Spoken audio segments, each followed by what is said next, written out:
오늘은 믿음 생활이라는 제목으로 함께 말씀을 나누겠습니다. 하버드 의대 교수였던 로버트 벤슨이라는 교수님이 있습니다. 근데 허버트 벤슨이라는 분이 있습니다. 근데 이분이 의학적으로 믿음에 대해서 설명을 하고 또 연구를 한 결과를 발표를 했는데요. 이렇게 이야기를 합니다. 이분은 믿는 분도 아니고요.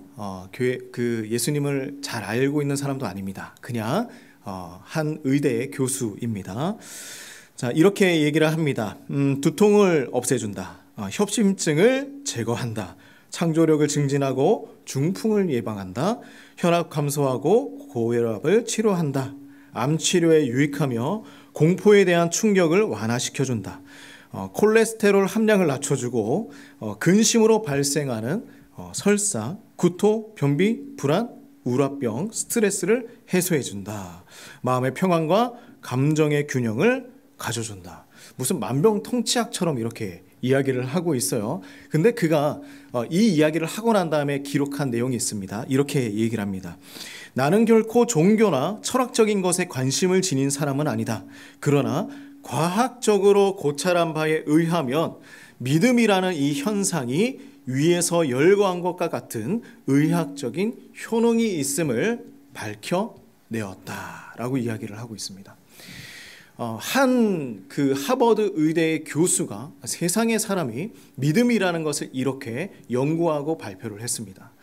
그러면 세상의 믿음도 이러한데 우리가 믿는 그 하나님에 대한 그 믿음이라는 것이 얼마나 위대하고 놀라운 것인가 우리는 한번 생각을 해볼 수가 있겠죠. 우리 신앙은 무엇이라고 생각을 하십니까? 신앙은 뭐라고 생각하십니까? 우리는 신앙이라고 이야기를 하고 있지만 그것이 무엇인지 정확하게 알고 있습니까? 이 신앙은 믿고 우러른다라는 말입니다. 하나님을 믿고 하나님을 존경한다라는 의미를 가지고 있어요. 하나님을 경외한다. 하나님을 믿고 하나님을 경외한다. 우리는 그래서 이 신앙생활을 뭐라고 표현을 하냐면 신앙생활이라고도 하지만 믿음생활이라고도 이야기를 하고 있습니다. 요즘에 믿음생활 어떠십니까? 라고 우리가 많이들 물어보죠. 우리가 믿음생활이라는 말로 나의 삶을 한번 점검해 봤으면 좋겠어요. 믿음생활. 나의 믿음생활은 지금 어떠한가? 나의 생활은 지금 정말 하나님 기뻐하시는 그 믿음생활을 이끌어가고 있는가? 쉬운 말로 해보면 나는 지금 믿음으로 살아가고 있는가? 이렇게 질문할 수 있겠죠. 나는 지금 믿음으로 살아가고 있는가? 어떻습니까? 한 주간 살아오시면서 나는 믿음으로 살아오셨습니까? 이 믿음이 없이 살아가고 있다면 우리는 신앙생활, 믿음생활이 아니라 종교생활이라고 이름을 지어야 합니다. 그래서 나의 삶은 지금 믿음생활인가? 아니면 종교생활인가? 어떻게 하면 믿음생활로 우리가 살아갈 수 있을까? 한번 말씀을 통해서 알아가 보길 소망합니다. 예수님께서는 우리에게 이 믿음이 무엇인지 알려주시기 위해서 두 가지 사건을 보여주십니다. 첫 번째 사건은 백부장의 종을 낫게 해주시는 사건이었고 두 번째 사건은 나인성 과부의 아들을 해주시는 사건입니다. 오늘 이 두 가지 사건을 보면서 우리가 믿음이 무엇인지 한번 살펴보기를 원합니다. 예수님께서 가버나움으로 가신 후에 일어난 일이에요. 가버나움으로 가셨습니다. 이 가버나움은 어떤 지역이었느냐? 로마 군대가 주둔하던 곳이었어요. 그래서 이 가버나움이라는 곳에 가면 많은 로마 군인들이 있는 거예요. 근데 여기에서 더 특별한 것은 무엇이냐면 헤롯 왕이 특별하게 재정적인 지원을 하는 곳이었습니다. 그러니 가버나움이라는 곳은 엄청난 곳이었겠죠. 로마의 군인들이 많이 주둔해 있고 또 많은 재정적인 지원을 받는 지역이었다. 근데 여기에 누가 있었느냐? 백부장이라는 오늘 등장하는 이 백부장이 있었습니다. 백부장은 무엇이냐면 100명의 로마 군인들을 다스리는 그 직책을 이야기하는 거예요. 이름이 백부장이 아니에요. 백씨가 아닙니다. 백부장이에요. 그래서 100명의 군인들을 다스리는 사람. 그러면 1000명의 군인들을 다스리는 사람은 뭐라고 할까요? 천부장이겠죠. 그럼 50명을 다스리는 사람은 50부장 이렇게 이야기를 합니다. 그래서 그만큼 100명을 다스리는 직책을 가진 군대의 수장이었겠죠. 근데 이 사람이 영향력이 있었음에도 불구하고 한 가지 해결할 수 없는 일이 있었습니다. 자, 우리 2절 말씀을 같이 한번 읽어볼까요? 2절 말씀입니다. 이렇게 기록하고 있죠. 어떤 백부장의 사랑하는 종이 병들어 죽게 되었습니다. 사랑하는 종이 병들어 죽게 되었습니다. 자, 이 고백을 한번 잘 살펴봐야 합니다. 사랑하는 종, 나의 사랑하는 종. 내가 정말 아끼고 내가 소중하게 생각하는 사람이라는 의미를 가지고 있죠. 백부장이 그렇게 귀하게 여기는 종이 병들어 죽어가고 있었어요. 그때 예수님에 대한 소식을 듣게 되었습니다. 그래서 예수님에게 나의 종을 구해 주시기를 간청하며 유대인의 장로 몇 사람을 예수님에게 보내는 거예요. 몇 사람을 보냈습니다. 여기에 우리는 백부장이 어떤 사람이었는지를 한번 살펴봐야 합니다. 과연 이 백부장이 도대체 어떤 사람이었을까? 우리가 나중에 다시 보게 되겠지만 이 백부장에게 예수님께서 하신 말씀이 있어요. 이 모든 사건이 끝나고 백부장에게 얘기한 말씀이 있습니다. 9절 말씀을 보면 이렇게 얘기합니다. 백부장을 향한 말씀이에요. 많은 무리에게 이르시되 내가 너희에게 이르노니 이스라엘 중에서도 이만한 믿음은 만나보지 못했다 라고 이야기를 하십니다. 도대체 백부장이 가지고 있던 그 마음이 어떤 마음이었을까? 그 믿음이 어떤 믿음이었길래 예수님께서 이렇게 얘기를 하실까? 자, 첫 번째는 무엇이었냐면 그는 진정성 있는 마음을 가지고 살았던 사람이었습니다. 진정성 있는 사람. 진정으로 자신의 종을 사랑하는 사람, 사람을 사랑하는 사람이었습니다. 자, 3절을 한번 볼까요? 이렇게 얘기하고 있죠. 예수의 소문을 듣고 유대인 장로 몇 사람을 예수께 보내어 오셔서 그 종을 어떻게 하라고요? 그 종을 구해 주시기를 간청했다. 자, 5절도 한번 봅시다. 이렇게 얘기합니다. 그가 우리 민족을 사랑하고 또한 우리를 위하여 회당을 지었다. 이것은 유대인의 장로가 백부장을 향해서 고백했던 마음입니다. 자, 당시에는요, 계층의 차이가 엄청났습니다. 계층의 차이가 있었어요. 그래서 유대 역사학자인 요세푸스의 기록을 한번 살펴보면 뭐라고 하고 있냐면 이때 당시에 로마의 관료들은 유대인들을 무시하고 억압하는 것이 당연하다고 생각했습니다 라고 기록이 되어 있습니다. 종은 주인의 소유물에 불과했어요. 우리가 조선시대의 노예를 사람으로 생각하지 않았던 것처럼 이때 당시에도 종은 그냥 사물이라고 생각했습니다. 가치가 없다. 존중을 받거나 사람으로서의 대우를 받지 못했습니다. 그 사람이 바로 종이었어요. 그래서 이 백부장의 행동은 아주 특별한 행동이었습니다. 그가 얘기하는 것은 뭐예요? 내가 사랑하고 있는 종. 로마의 군대 장관이 얘기하고 있는 거예요. 나의 사랑하는 종. 나의 사랑하는 종. 이 표현은 너무나 특별하다. 종에 대한 마음이 진심이었다는 거예요. 사랑하고 있다. 사람을 사랑하는 마음. 우리는 너무나 이 사랑을 사랑하는 마음이 결핍되어 있습니다. 결핍되어 있는 세상에 지금 살고 있어요. 수많은 뉴스와 수많은 이야기들을 들어보면요. 이것이 정말 사람이 사람을 사랑하는 마음이 있는 것인가? 라는 생각을 많이 하게 되죠. 종에 대한 마음은 진심이었다. 소중했다. 라는 것을 오늘 말씀을 통해서 볼 수 있어요. 그때 당시나 지금이나 동일하다. 우리는 볼 수가 있죠. 우리에게도 이 소중한 마음이 필요합니다. 지금은 계급 사회를 우리가 살고 있지는 않습니다. 그렇죠? 그러나 우리는 눈에 보이지 않는 계급을 만들어서 살아가고 있습니다. 어느 한 지역을 살펴보면 이런 일들이 많이 있어요. 그래서 뉴스에도 많이 나오고 하죠. 정말 잘 사는 부유한 지역에 살아가고 있는 아파트. 그리고 그 앞에 항상 어떤 아파트들이 있습니까? 뭐 공공임대주택이나 SH나 LH나 좀 이제 어려운 사람들을 도와주는 아파트들이 있죠. 근데 그곳에서 보면 사람들이 뭐라고 하고 있냐면 자녀들에게 이렇게 가르칩니다. 잘 살고 있는 그 아파트의 자녀들에게 이렇게 부모들이 가르치죠. 저기 앞에 있는 저기 이제 임대주택에 살아가고 있는 그 자녀들과 너희 어울리지 말아라 라고 얘기합니다. 선을 그어요. 실제로 저희도 이렇게 LH에 살아봤기 때문에 주변에 이제 뭐 소식들을 많이 듣게 되었었습니다. 근데 정말 그것이 어디까지 가느냐? 너무나 싫었기 때문에 좀 어렵게 살아가고 있는 그 자녀들이 자신의 아파트 앞에까지 지나다니는 것도 싫어서 그 길을 걸어가는 것도 다 통제하는 일들이 있었습니다. 그런 거예요. 이 아이들이 뭘 지금 배우고 자라가느냐. 어렸을 때부터 있는 자와 없는 자를 구분하며 살아가고 있습니다. 그렇죠? 나는 방이 3개고 다른 친구는 방이 2개고 아니면 다른 친구는 방이 4개고 나는 방이 2개고 벌써부터 이런 것을 구분하면서 자라가고 있습니다. 우리가 가난하다고 연약하다고 해서 사람의 가치가 낮아지는 것이 아니죠. 그렇죠? 하지만 많은 부모들이 이것을 자녀에게 가르치고 살아가고 있습니다. 너무나 마음이 아파요. 교회도 그렇습니다.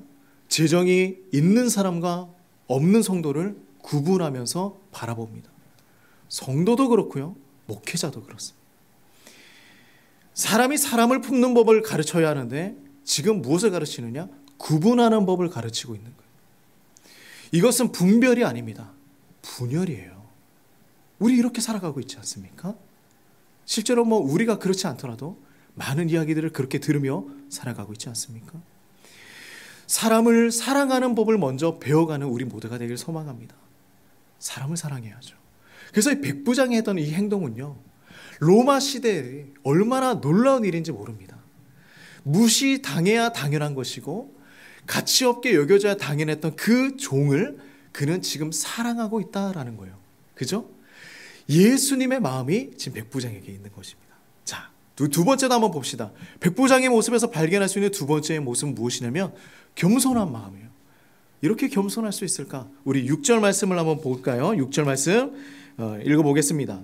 예수께서 함께 가실새 이에 그 집이 멀지 아니하여 백부장이 벗들을 보내어 이르되 주여 수고하시지 마옵소서 내 집에 들어오심을 나는 감당하지 못하겠나이다.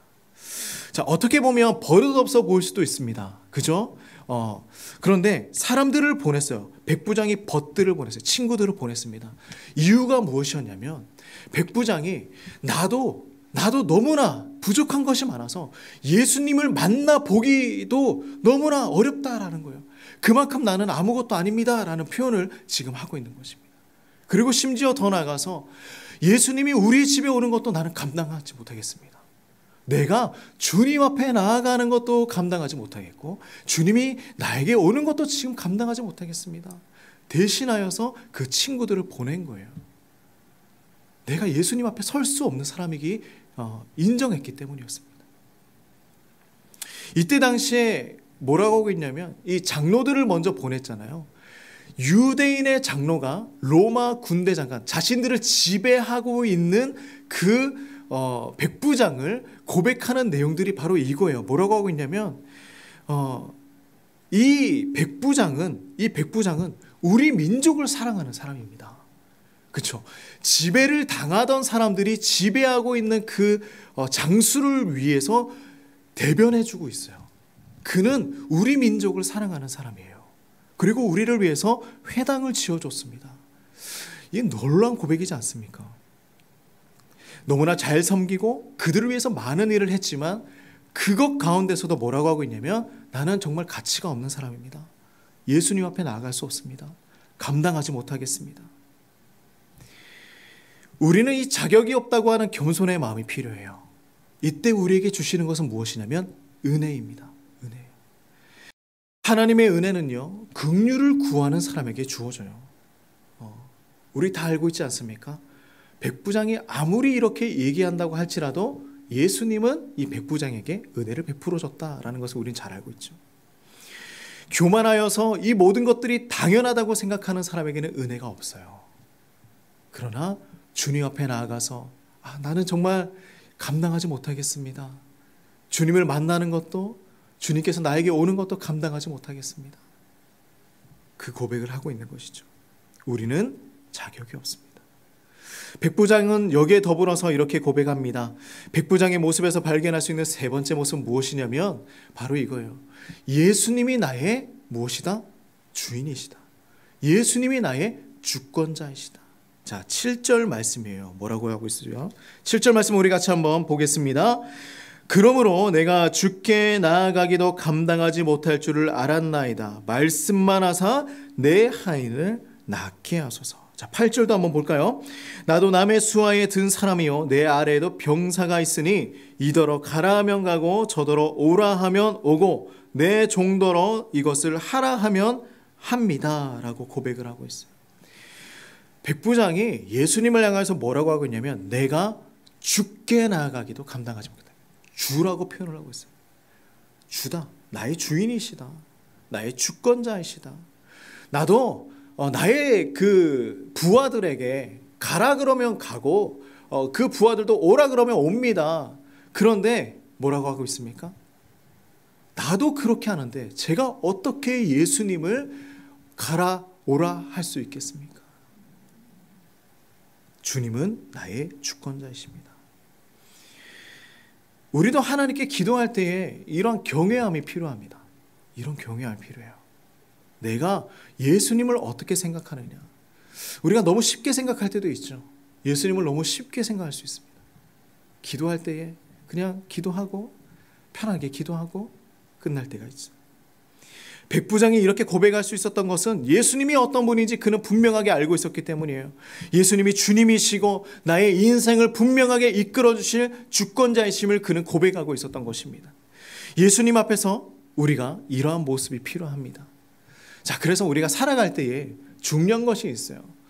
우리가 이 세상을 살아가는데 어떤 안경을 쓰고 살아가느냐가 참으로 중요합니다. 두려움의 안경을 쓰고 살아가느냐 아니면 믿음의 안경을 쓰고 살아가느냐. 종교개혁자 루터의 한 일화예요. 그가 어떤 일이 있었냐면 그가 학생 때 있었던 일입니다. 독일의 학생들은요 어떤 것을 할 수 있었냐면 노래를 잘하는 사람, 우리 노래를 잘합니까? 네, 노래를 잘하는 사람이 다른 사람의 그 창문 앞에 가서 이렇게 노래를 막 불러요. 노래를 잘 부르면 그 집의 주인이 나와서 그에게 장학금 얼마를 지어주는 관습이 있었습니다. 너무나 좋았죠? 그죠? 노래를 잘하면 거기에 가서 이제 학비를 조금 얻을 수 있는 그런 관습이 있어요. 루터도 이렇게 열심히 노래를 연습해서 그렇게 이제 어떤 부잣집 앞에 가서 노래를 부르기 시작을 했습니다.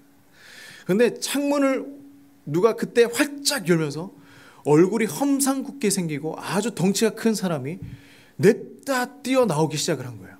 그랬더니 루터가 더럭 겁을 먹고 도망치기 시작했습니다. 얼마나 무서웠을까요? 덩치가 이만한 사람이 막 쫓아오는 거예요. 근데 그 주인이 어떤 사람이냐에 따라서 그 학자금을 받을 수도 있고 못 받을 수도 있는 거예요. 도망치기 시작했어요. 두려웠어요.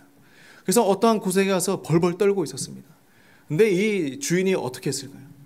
이만한 동뭉치를 그에게 탁 내미는 거예요. 결국은 이 학비를 받아서 공부할 수 있었다라는 일화가 있는데 루터가 나중에 이렇게 이야기를 합니다. 자신이 회고하는 이 회고록에 보면 이렇게 얘기를 해요. 나는 목소리가 좋지 않았다. 자기를 해치려는 줄 알았다. 이미 그는 나는 목소리가 좋지 않고 노래를 못 부르니까 나는 뭔가 지적질을 당하거나 쫓김을 받을 것이다 라는 두려움의 안경을 쓰고 있었다라는 것입니다. 근데 두려움의 안경을 쓰고 있을 때 우리는 걱정과 염려를 가질 수 있고 또 믿음의 안경을 쓰기 시작하면 감사와 하나님의 손길을 경험할 수 있다라고 루터는 고백을 하는 것이죠. 바로 이거예요. 백부장이 지금 쓰고 있었던 그 안경은 무엇이었겠습니까? 믿음의 안경이에요. 예수님을 만나보지도 못했어요. 예수님이 어떤 분이신지 자세히 알지도 못했습니다. 그러나 그에게는요 진정성이 있었고 사람을 사랑하는 마음이 있었고 겸손한 마음이 있었고 예수님을 주로 고백하는 마음이 있었습니다. 바로 이거예요. 우리가 이것이 있어야 합니다.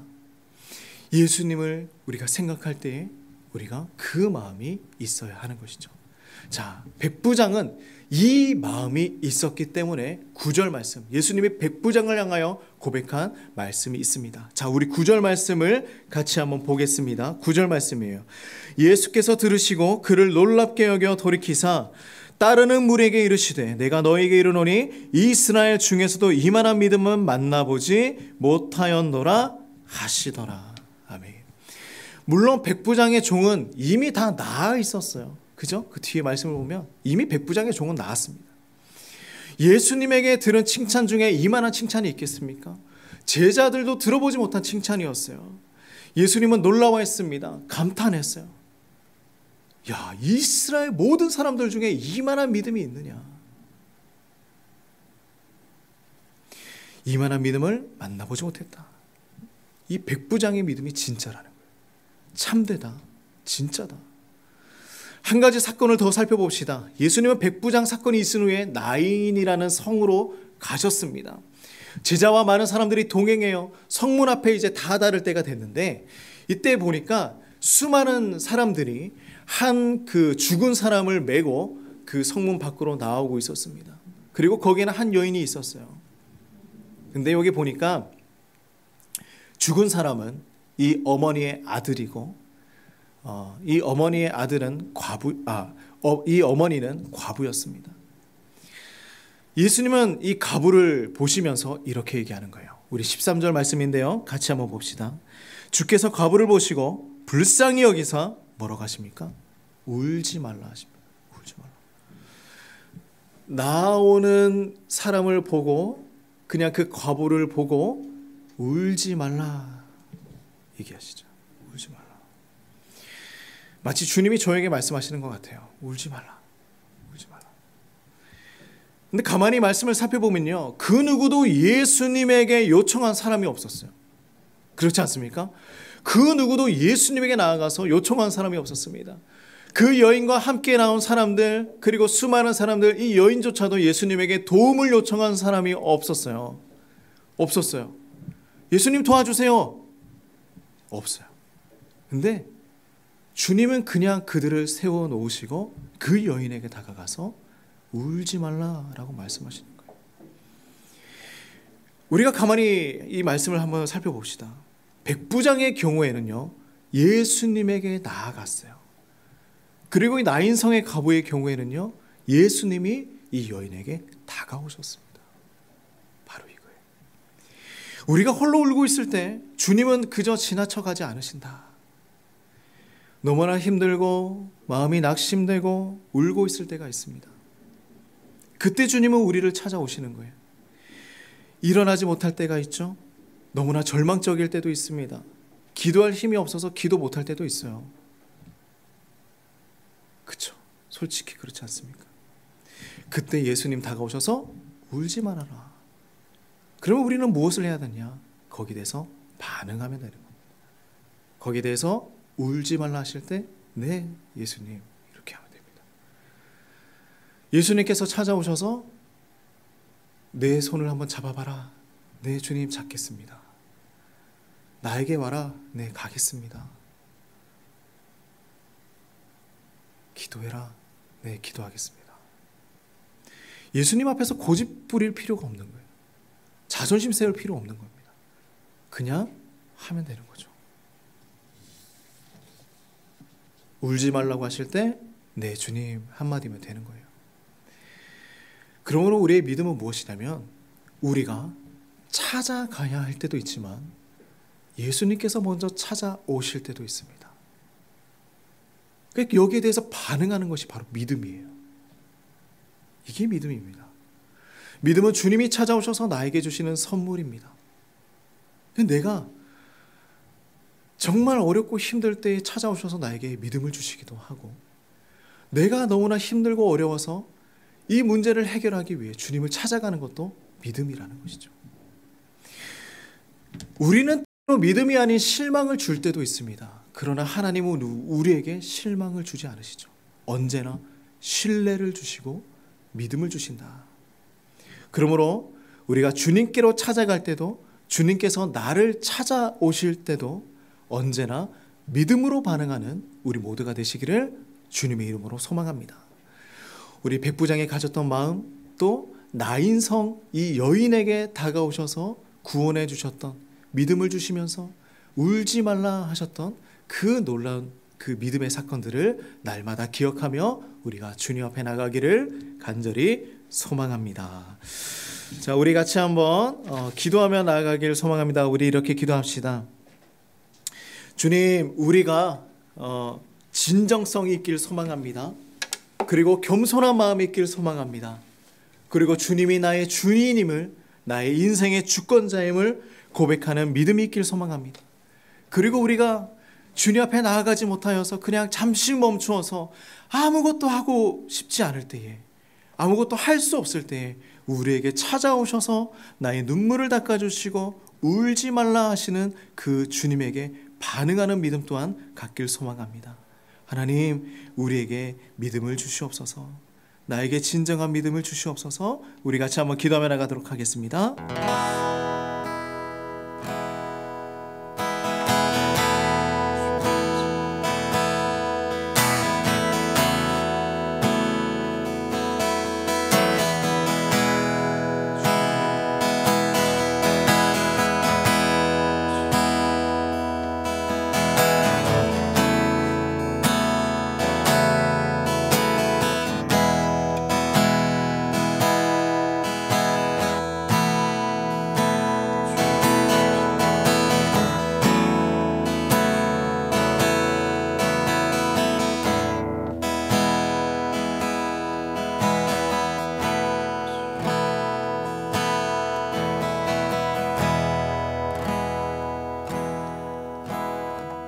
하나님 아버지, 우리에게 백부장 같은 믿음을 허락하여 주시옵소서.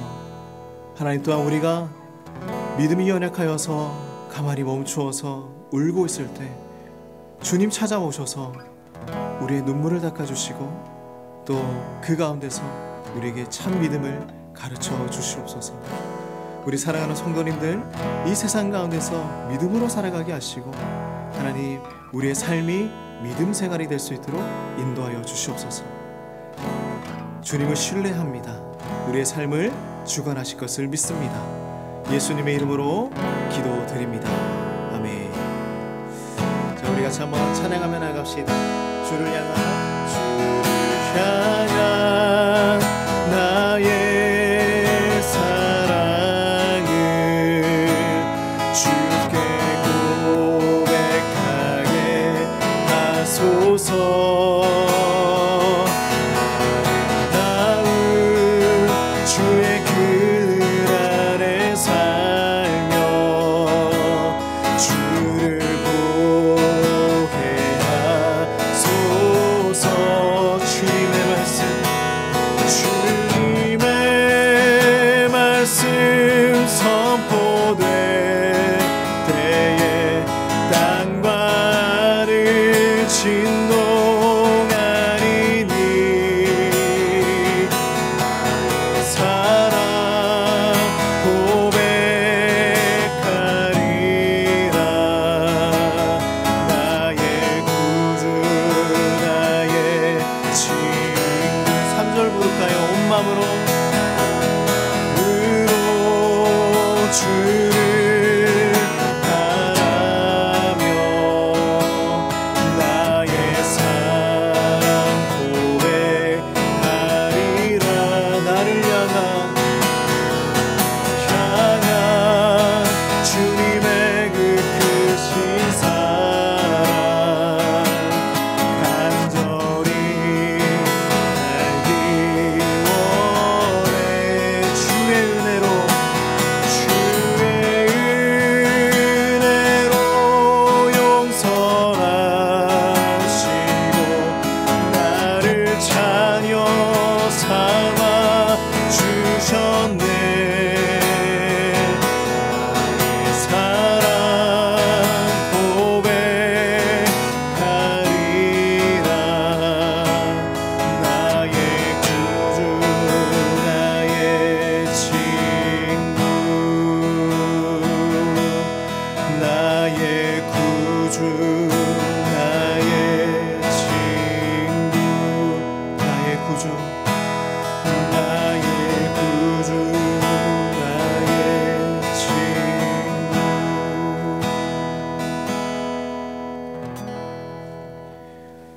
이제는 예수 그리스도의 은혜와 하나님의 무한하신 사랑과 성령의 교통하심이 이 세상을 살아가며 오직 믿음으로 주님만을 신뢰하며 살아가길 소망하는 우리 모든 성도님들의 삶 가운데에 이제로부터 영원토록 함께 하시기를 주의 이름으로 축원하옵나이다. 아멘.